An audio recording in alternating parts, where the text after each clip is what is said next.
Hi everyone, a bit of a sketch, hopefully just a short sketch. I tend to get a little bit involved in them. So I'm just going to put my timer on. What I've got is my standard sketching pencils. I've got a 3B, a 6B and a 9B plus my general sketching pencil. I've got a putty eraser, I've got a normal plastic eraser, and I've got my sharpening. Oops, in the wrong place. Sorry, guys. So you can see my pencils have got quite a good sharp point on them, except my 9B doesn't have a very sharp point on it. Beg your pardon, this is a 6B. So I will need to sharpen that. So I'm just going to do that now very, very quickly, see if I can get more of a point on it, because this is the one that I'll probably use the most, and which I do use the most when I'm sketching. So I've just got my blade chiseled down.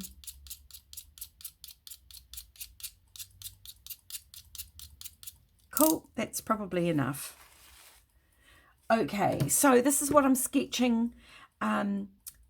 So it's really just a discussion point for today, but I didn't want to get too involved in it. So, however, some of you probably need that. So the point of this is a continuation of our studies of architecture, and because I want to go to Italy, we're doing Italy. I guess you guys want to go to Italy as well. So just some of the things that I want to point out to myself. Now, the reason I sketch before I paint, and the reason I recommend that you sketch before you paint, is because this is how you're going to get to know the subject. And the thing is that watercolour paint and watercolour paper and your time are expensive. So I want to do this first so I understand it, so that I have less chance of causing a problem on my paper that I can't solve. So my point is, I want to be more efficient. I don't have time to muck around. I've got shows hopefully coming out my ears. I've also got shows cancelling out of my ears as well. So I need paintings to put in shows, yeah? So that's what I'm thinking while I'm painting, is I'm having the fun of creating, and I need to be poetic and lyrical. I need to create an artist's painting, but I also need to understand the bones of my subject. If I don't understand the bones of my subject, I'm sunk, because these aren't necessarily very easy, and it's even harder to do them from a photograph. So what I'm going to do is pop that, maybe I'll go like this. That seems to work for me a little bit easier. Okay, and sorry, I'm upside down so I can't see what you see. So I'm doing a thumbnail, and I'm going to do a thumbnail the same ratio as my watercolor paper. Yeah, I'm not doing a square, I'm not doing a circle, not you do a circle, but I want to do the same ratio, because this has got to fit onto my watercolor paper, and I'm going to do a half sheet watercolor painting. This is for demo this afternoon and for tonight. So I'm also going to divide into thirds vertically and horizontally. I'm not measuring them out, I'm eyeballing them. I'm training my eyes to see and to understand. So to also to be able to measure. And so it's a good idea for you to eyeball it. And sometimes on my watercolor paper, I just mark here and here and here, and then I just eyeball it. I don't make a mark on my paper, but I'm doing that on here to help you and to help myself as well. So this is the leading edge down here. And I think, for me, it's the most important edge of the painting. So I'm going to put that on the 2/3 mark here, down here. And it's almost from the top to the bottom, almost. So I'm still going to use that top third. I'm going to bring my foreground into about here, I think, and that will give me plenty of room. So I'm thinking about how I'm going to design this. And my design phase is more in my drawing than it is in my painting. I'm thinking about my painting, but because I'm a professional painter, I design before I hit the page, yeah? Because once I hit the page, I can't really make any radical changes. I can make some changes, but I can't make a lot of changes. Okay, so here's my leading edge. And I'm going to put my danger area is in the center. And the reason I say that is because this leading edge, which could be a leading edge, could hit the middle of my page. And because that's the longest edge, that might be a problem. So, oh, I'm going to sneeze. Oh, Miss Scusi. Oh dear, Miss Scusi.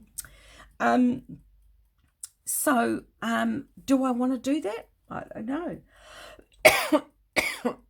Excuse me. So I think I'm going to make this a little bit wider. I'm going to come down here a little bit wider so it's over the halfway point. And I'm going to make this narrower and that wider because I don't want them the same. They're not the same here. They're not going to be the same here. So I want this a little bit narrower. How am I going to do that? And that one's going to be there like that. So to help my brain a little bit, I'm just going to erase that center mark there because I know that will confuse me when I'm drawing. I sneezed. Now I have to blow my nose. Sorry, guys.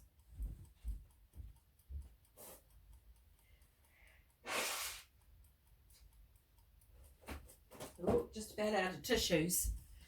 Lucky I've got a big stash. I cleaned out Food Town. Everybody else is cleaning them out of flour, butter, milk, toilet paper. I'm cleaning out tissues. Okay, so there's my leading edge here. And that's the actual leading edge down here. Okay, I think that's going to work. All right. And so I want to come in with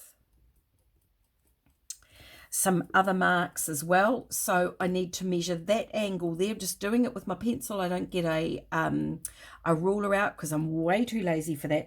Assuming that my photograph is straight. Now, one thing that you need to remember is that, oh, ears are blocked, that we're standing on the ground. We've been talking about perspective. I'm standing on the ground taking this photograph and I'm looking up. So what's going to happen is that perspective is also going to take over in this direction. And if I was down low and standing closer here, for example, or sitting low and looking up with my camera, the angle of this would be like that. Well, probably not quite so, is that the best way to do it? Not quite so dramatic, but you know that if you stand at the bottom of a building and look up, then perspective takes over and these two lines will be a more obvious vanishing point and they will slowly disappear and move away from you as they move away from you.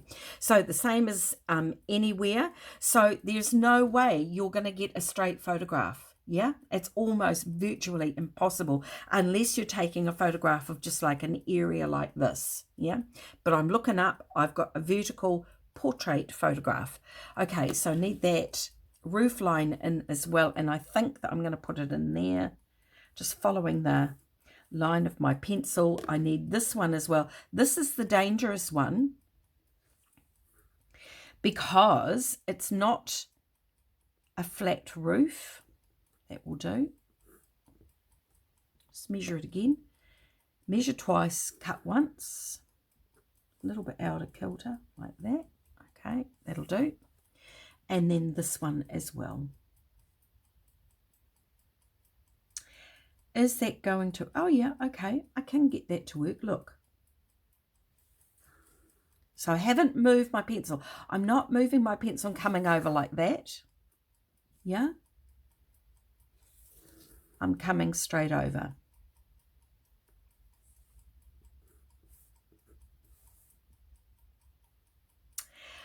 Because I've changed the size of the, dramatically changed the size here, I think that it's not going to work. I think I am going to have to come back here.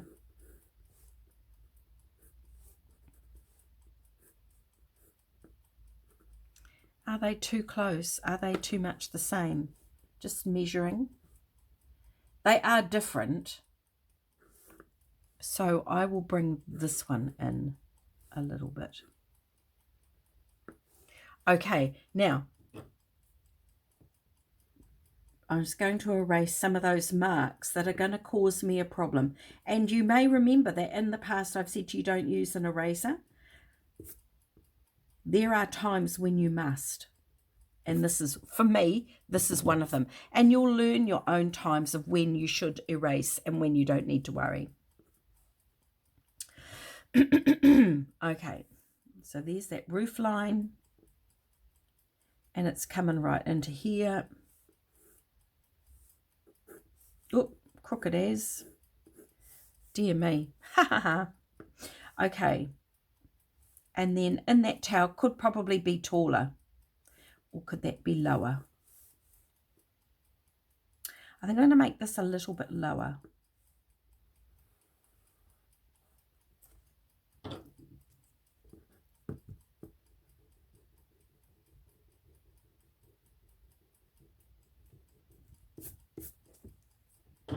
So this is the stuff that you go through when you're drawing something like this. And if you're not going through this, maybe you need to rethink your process and you need to work at understanding your angles and designing, yeah? Okay, right. So where am I up to? I need to get 1, 2, 3, 4 floors in this building. 1, 2, 3, 4. And that one's going to go up a little bit. Okay, all right. Windows. Oh, when I say that, I always think of that program on TV, the kids program. And it had the house. Here's the house. Windows 1, 2, 3, 4. You know the one. Okay. Because this is quite wide now, because I've come out here a little bit on the building, I'm going to put more windows in. Just making them quite narrow at the moment. Not measuring. Don't care. Not interested. Worry about it later. Okay. And let's get some of this in as well. So there's that mark there for the roof line on the other side of the building. And I also need some perspective for the bell tower. And again, I'm bringing it in there. I think it's going to be there and there. Maybe a little bit closer to the roof.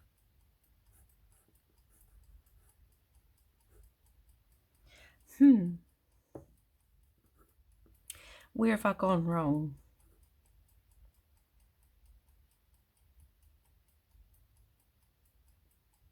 Maybe my window's not high up enough. Just quite close to that roof, isn't it? Okay, let's do this.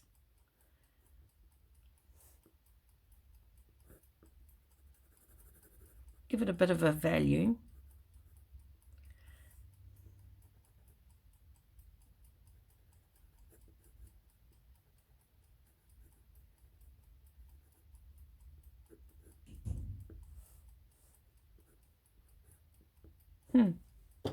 I have a think about that. So another thing for you to, because it's halfway, see? Halfway is not good. Another thing to think about is when you do come across a problem like this. Oh, I know why, because my roof's not extended out enough. There we go. That's it. is when you come across a problem and you can't solve it straight away and you don't understand it. Draw the rest of it if you can. Keep going on the rest of the subject.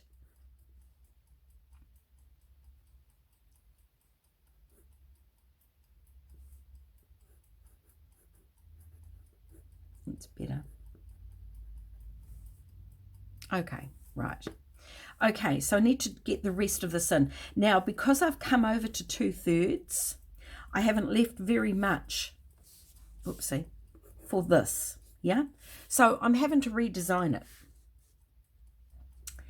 Okay, so I'm going to make this tower that you've painted before, because we have done this particular scene. Oh, have we? Or have I done it before? Well, I know I've done it before. Okay, all right, we'll just have to think about that.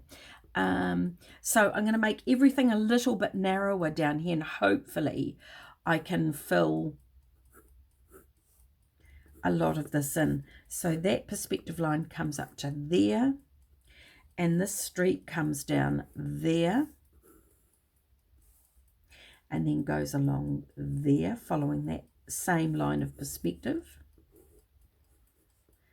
That corner is important to me as a painter, as the artist, but it's not important in here.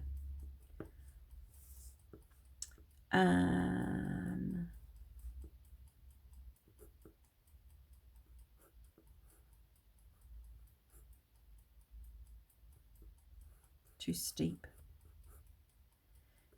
And then down here.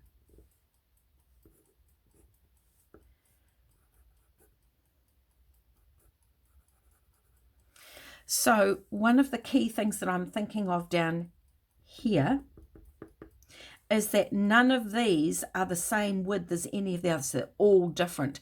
This one might be very similar to that one. I think I can cope with that as long as these two are not the same. So I've got 1, 2, 3, 4, 5. That's not right. 1, 2, 3, 4. Oh yeah, 5. Yeah. And they're all different widths from each other. Okay. So I think that I'm going to get my umbrellas in. Now, in this particular case, for this particular scene, for me, the umbrella that is white is most important. And that's because I like it. Am I down low enough? Maybe not. Let's try this. Just draw it in lightly, too big.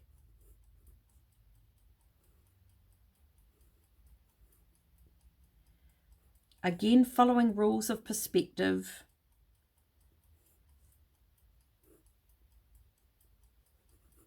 Just give that a little bit of a value so that I don't forget. Okay. And then this brown umbrella is coming out of the picture frame, but I'm virtually going to draw the whole thing in so that I can get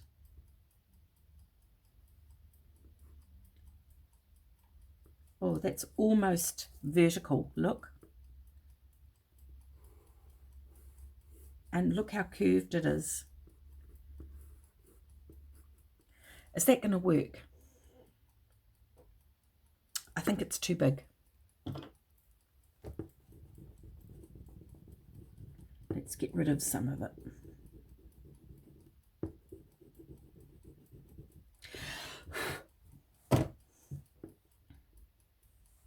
So if that's that long, then this one, I think it needs to overlap a little bit more onto that white umbrella as it is in the photograph. See here? So I'm always looking at the ratios and the relationships. I couldn't even say it. The relationships of this thing to that thing to this thing. That's that line up, and then it curves down. I think that's better.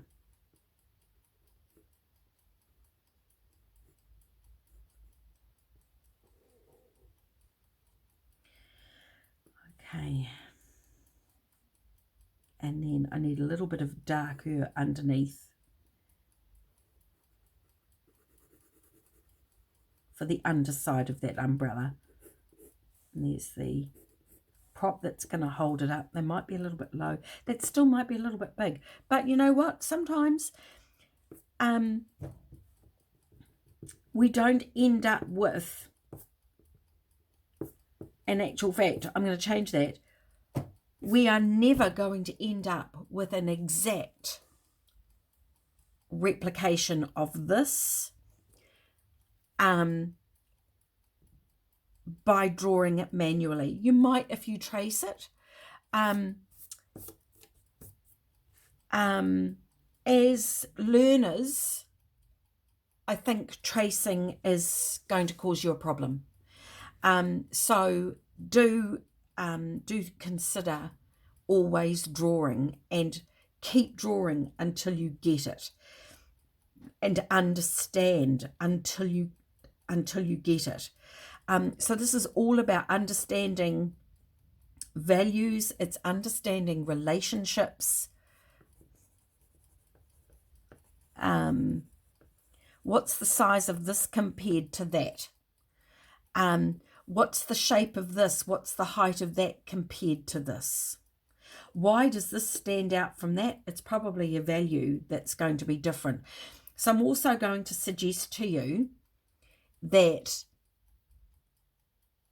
if you've got Payne's grey or if you've got black in your palette, that you take them out and you leave them out of your palette at this time, because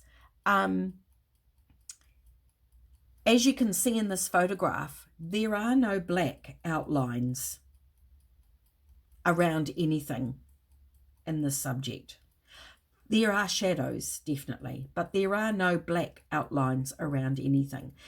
So if you've got the three primary colours that I suggest to you for beginners plus burnt sienna, you need to use those. You need to get with the program of using those three values, those three pigments, those three colours, and understanding how to mix them. But there are no black outlines. So if you've got extra colours in your palette, if you've got blacks and Payne's grey, get rid of them. Don't use them.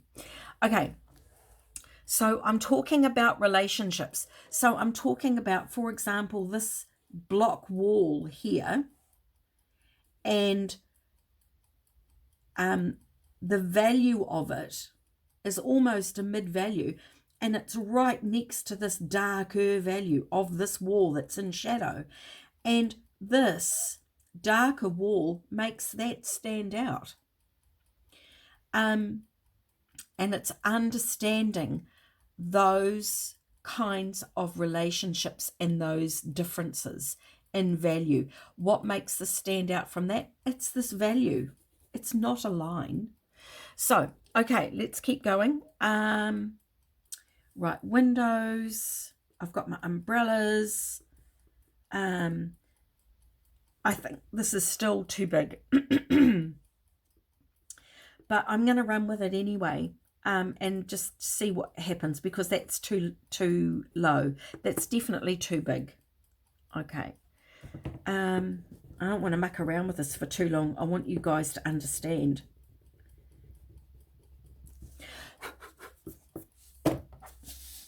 Okay, quick drawing.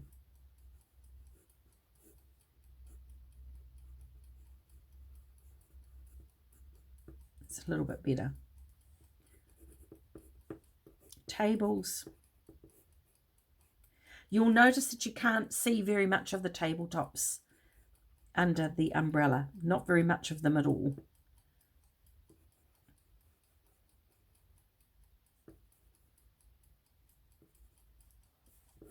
Bring that down a little bit lower, rightly or wrongly. Just need to give this a little bit of a value under here, because some of this is in shadow, and it's in shadow because there are buildings on this left hand side that you can't see in the photograph that are casting the shadow onto the ground.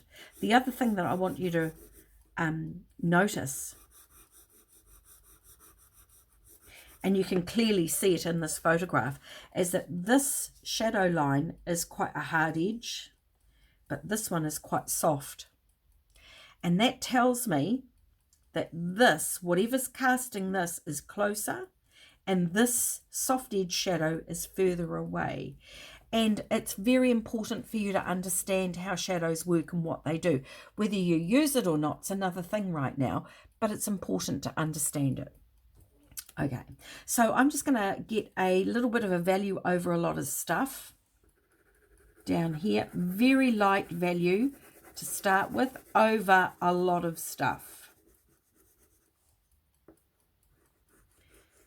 I don't think my pencil is flat. Let's see if I can get it flatter. Ooh. My knife is a bit blunt. I think I need to cut a blade off.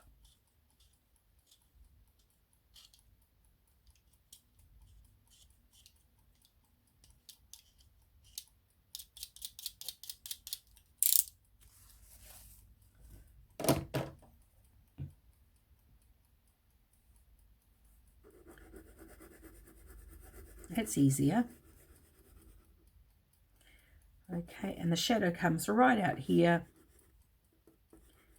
And I'm left with some interesting light shapes in here. Maybe I've carried that over a little bit too far, never mind. I should have done it where I left it originally, which was around there. Never mind. Okay, a little bit under the umbrellas. And a little bit of dark down here. So what I'm concerned with is understanding the shapes of the values and how can I use them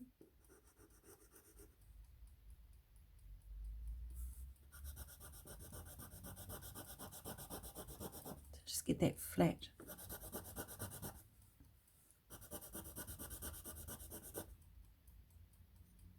Will be better. How can I use them in my painting to communicate my story? That's what I'm chiefly concerned with.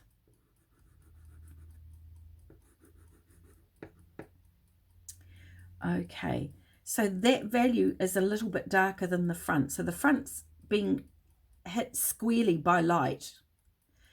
And this is a darker colour. So I'm just going to put a value over that. This is quite bright compared. Look at this bright yellow. This is the one that I did with the lemon yellow, but facing the other way. But look how bright this colour is compared to this. This is a very muted colour. It's very neutral yellow, and this is a much brighter yellow. Having said that, on the edge of my painting, it could probably be a problem. So it's probably not going to end up being a bright yellow because it's just going to take the viewer's eye right out of the painting. And then I've got this shadow down here that's cast from the bell tower, which is actually what drew my attention to this in the first place. And then this dark under here. My pencil is not flat. It's really annoying. And there's the doorway here, and I've carried the umbrella over. The reason I've carried the umbrella over to that doorway is because I made this much narrower, but I wanted to use the light value of the umbrella in the dark. So I've got the dark and I've got the light together. So these are the things that you will only discover when you are drawing and how you're drawing it out and how you're making it fit, because there's no way that's going to fit. That shape is going to fit onto a half sheet of watercolor paper. So I've got to make it work, yeah? That's why you need to be drawing. This shape in here is a bit bust. So I'm just going to see if I can get rid of some of it.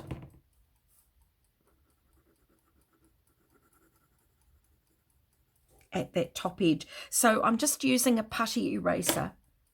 Ooh, just softening it a little bit.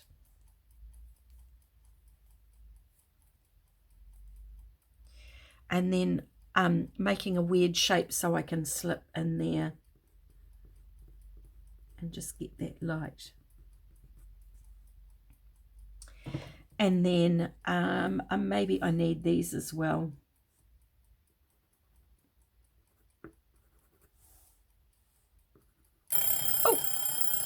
Always makes me jump. Even though I know it's coming, even though I look at it, it still makes me jump. Okay, all right. I'm just going to put some windows in before I do that. I think it needs to be about there like that. And I would make that darker because here is the dark and it's against a lighter value. But it's not a super light value, yeah, and it's all dark down here. There's some light on the greenery.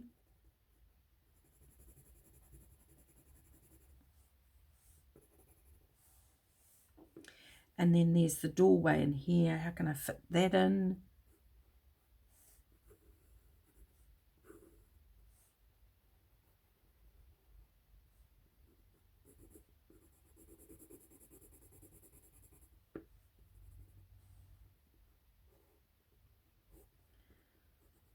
Oh, okay. I'm getting a bit mixed up.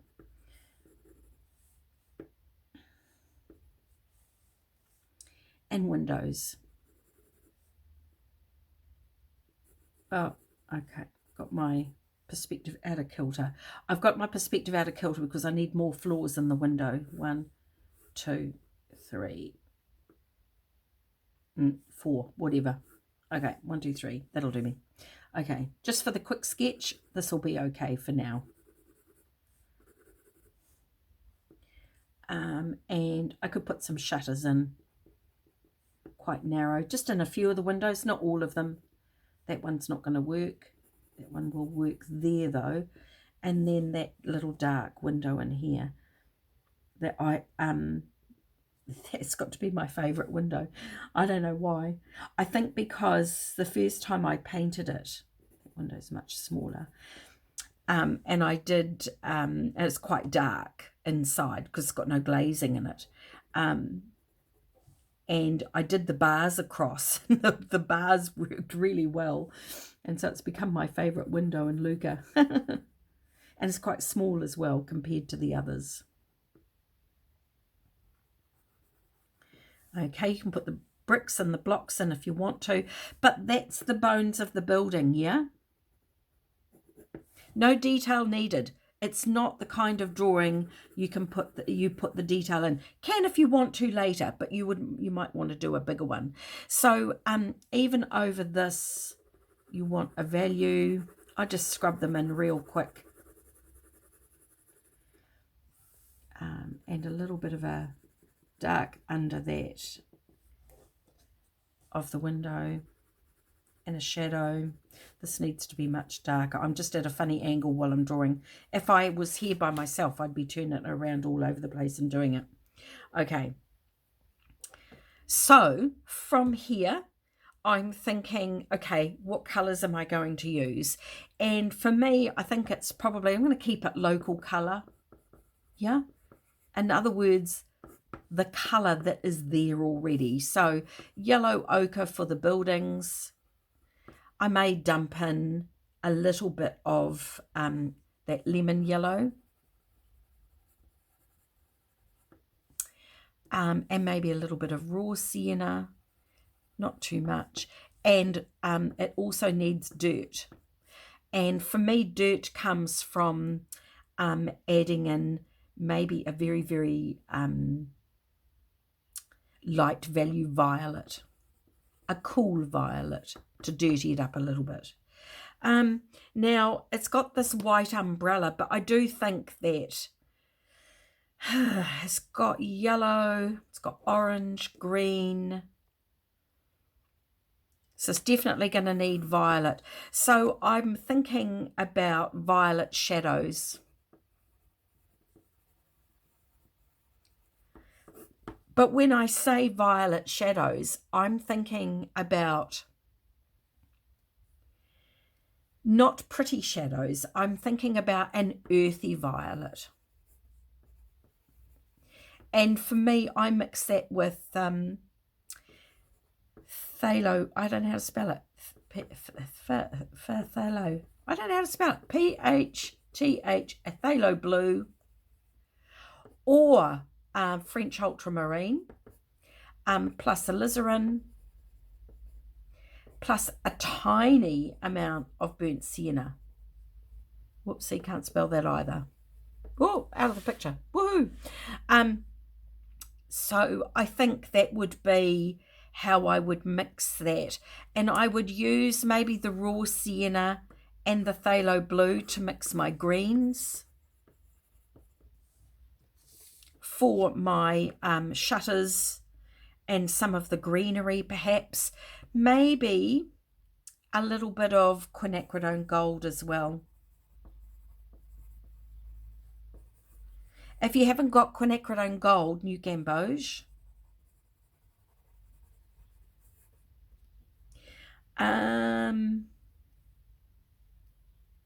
But I wouldn't put any of those, for me, in the building themselves because they tend to be a little bit bright and take over.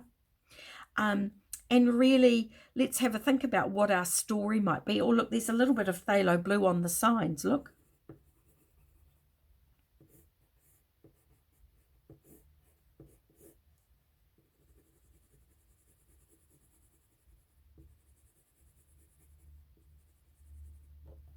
There's another one there, and there's also the street signs as well. Okay. I think I was going to say something and I can't remember what I was going to say. Never mind. Okay. All right, so that's my drawing. That's what I'm working on today. Now, I am going to do it as a half sheet. I'm not sure how I'm going to work it for camera angle, but I think for me, for you, that most of the issue that we're talking about today is going to be from about halfway. So it's still going to end up being like a half sheet, but I may not show you this much, and I may not even paint that today. I may do that another time, but just launch into this bottom half and then I'll do the rest of it later. And I'm also thinking, can I get some sort of violet somewhere else in the painting? So that might come around from people sitting at the tables, their clothes.